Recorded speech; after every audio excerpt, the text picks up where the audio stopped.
Hi, Dave from Superfly Karuka, and today I'm unboxing Nike's headline release of 2016, the Mercurial Superfly 5. To get the boots out of the box and the box out of the way. So Nike originally revealed their 5th generation of Superfly at their Nike Innovation Week back in March this year, and this is the official launch colorway of Total Crimson, Volt Yellow, Black, Pink Blast. So straight out of the box you'll notice the rib design of the Superfly 5. In this case Total Crimson is used on the lateral side of the boot, and switch it around, and Pink Blast is used on the medial side of the boot for an overall very modernized look. So black headlines the back portion of the boot, including the dynamic fit collar and laces, while Volt Yellow colors the branding, including the swoosh logos and Mercurial logo. The sole plate is black and uses transparent yellow tip studs, further enhancing that modernized look. So the Superfly 5 notably has this rib design on both sides of the boot. So on the lateral side of the boot we see a really nice Total Crimson coloring the whole side, and on this side here you've got a transparent Nike skin layer on top, but over here you can see a nice little Flyknit design here on from the black to the Total Crimson. Mercurial branding on the heel is in that Volt Yellow color. Big Nike swoosh logo on the forefoot as usual, like we see on the Superfly 4. It's in Volt Yellow as well. Flip it around to the medial side of the boot.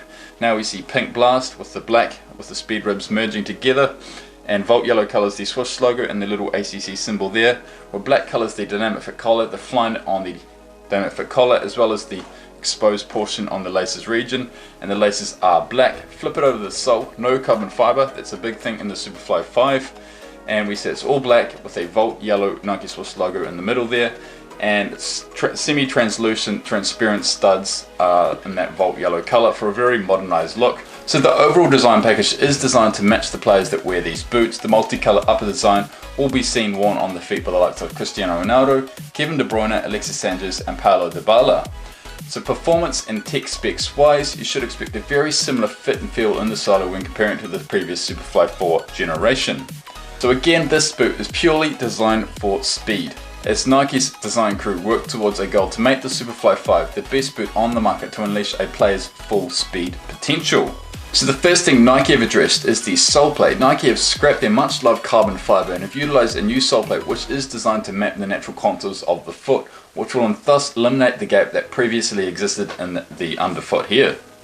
So if you take the sock liner out and feel inside the boot with your hand, you can actually feel the sole at different heights, mapping your foot shape much more than carbon fiber.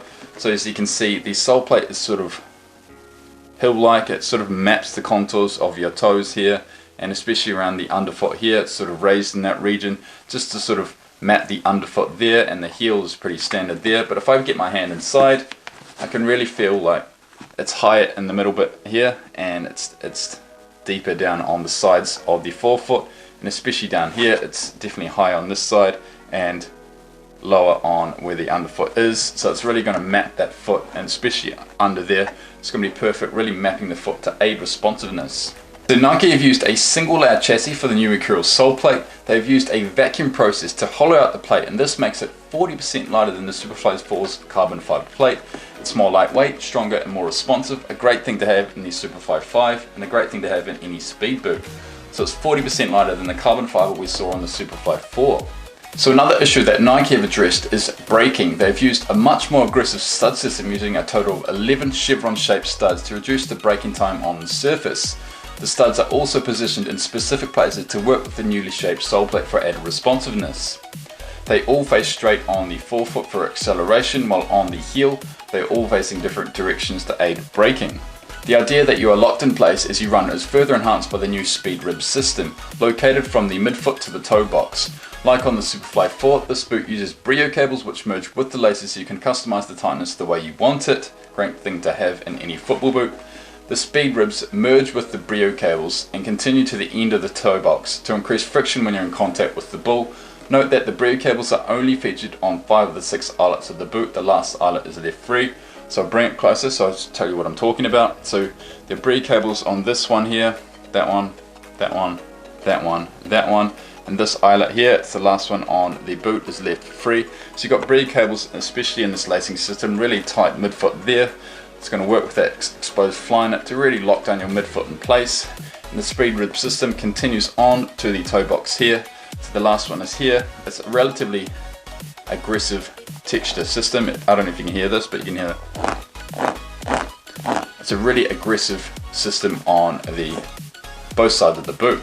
If we take things back and talk about the Superfly 4, the Superfly 4 has a very seamless and thin upper, which creates a very second skin feel to the bull, and the added speed ribs will aid protection and grip when striking the bull, a feature which will aid performance.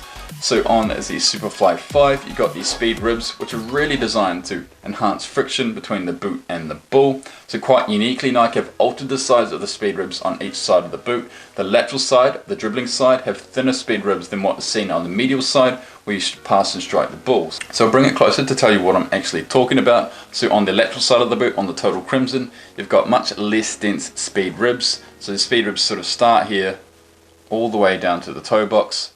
This is really the dribbling side. Players like Cristiano Ronaldo will dribble using the lateral side a lot more than the medial side, hence why this side is less dense than on this side. And on the medial side, again, it starts from about here and goes right to the end of the toe box, but just in hand, they're much thicker.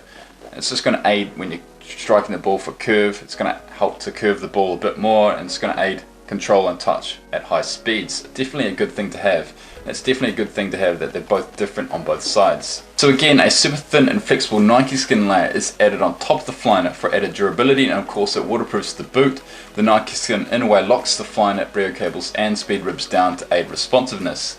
So the Nike skin layer is pretty much this layer, transparent layer, which is added on top of all this technology just to waterproof the boot. That's its main role, and just to provide extra durability. The Superfly 4, this is the natural diamond CR7 Superfly 4, had Nike skin, really coloured the boot in that nice little blue colour. Just did the same thing on both of these boots, really waterproofs the boot and just provides a bit more durability. So if we just talk about the Flyknit upper itself, it feels very similar to that of the Superfly 4's upper. It's very soft but has been supported with speed ribs, and Nike skin this time around for an over soft yet supportive feel from heel to toe. With the added speed ribs, you could potentially say the upper is more stiff than on the Superfly 4. So it's slightly thicker. That's the one change the Superfly 5 has over the Superfly 4. The upper is slightly thicker. This is pretty much thanks to the speed ribs. It's not going to be as second skin as what you got out of the Superfly 4. It's very seamless sort of second skin feel in the Superfly 4. Whereas the Superfly 5 will have a much more supportive feel when you're striking the bull, and especially on the medial side, it's got thicker speed ribs, so it's going to provide a much more supportive feel when you're striking the bull. Especially, it's going to work especially well when you're striking knuckleballs and curved shots. So inside the boot, it's pretty much the same as on the Superfly 4. You're going to have that nice sort of synthetic leather suede lining around the heel there, and in the midfoot and onto the toe box, it's pretty much the same. It's sort of a fabricated feel in the Superfly 4, whereas on the Superfly 5, it's slightly smoother and slightly more supportive thanks to these speed ribs. So again, ACC or all conditions control is used on this boot for a consistent touch in both wet and dry conditions. The overall texture on the Superfly 5 is grippy. It won't be as smooth as the Superfly 4's upper, as I mentioned before, which is much better when striking the ball for curve. So curve shots is going to aid that sort of curve, especially when you've got the right wind. You're going to get a really nice curve shot on the Superfly 5. It's really aggressive on the medial side. It's still quite aggressive on the lateral side, but much more denser and aggressive on the medial side of the boot. So of course the last and final feature to the Superfly 5 is of course the dynamic fit collar, which sits exactly the same height as the Superfly 4's collar. It will entirely wrap your ankle for a sock-like feel and fit. As you can see there, it's pretty much the same. The one thing you don't have on this Superfly 5 is the interweaving colours. Pretty much just got a straight black colour on the Flyknit there, which is also seen on the exposed lacing region as well. So inside you've got no sort of added colour. On the Superfly 4 itself, you had sort of two-tone sort of colour system, so you got a really royal blue there and a sort of darker blue on the outside there. That's one little change to the Superfly 5, but overall it's going to feel pretty much exactly the same as the Superfly 4. Really wraps the ankle. Personally, I'm not really a fan. I prefer something like the Vapor 11, which has just recently been released by Nike. Has that sort of low cut design, pretty traditional design, but on the Superfly 5 it's that mid cut design. Really wraps the ankle, but it really pretty much aids that responsiveness, so it really merges with the Brio cables, the speed ribs, the laces and the new sole plate system to really lock down your foot in place. It's going to be much more aggressive and responsive compared to the Vapor 11 by Nike Football. So one thing Nike have improved is the collar seam on the Superfly 5. When breaking in the Superfly 4, almost everyone would have noticed quite aggressive rubbing in the heel and Achilles region.